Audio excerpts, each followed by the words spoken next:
Suasana menggerebekkan gudang miras oleh Kapolres Pagaralam langsung di kawasan Simpang Mana, Kota Pagaralam. Terdapat puluhan dus miras yang disimpan di belakang tumpukan mie.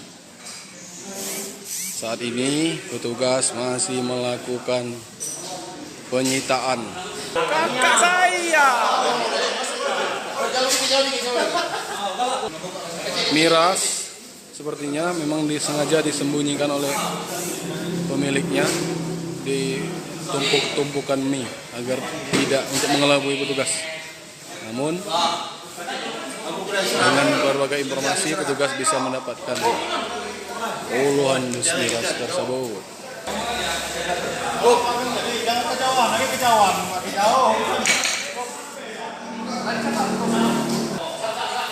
Wih, banyak ini dan belum yang ini dalam ini kan? Yang belum dalam sini ya.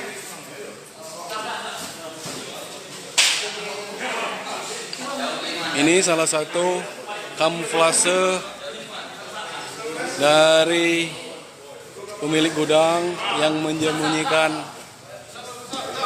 miras di balik botol minuman mineral, air mineral. Saat ini anggota Polres Pagaralam masih mengumpulkan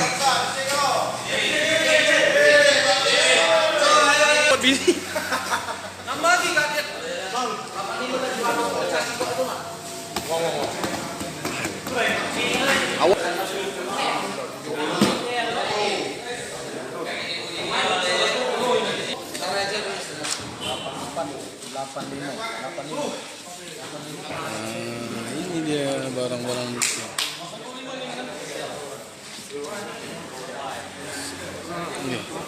Asoka, vodka. Yuk.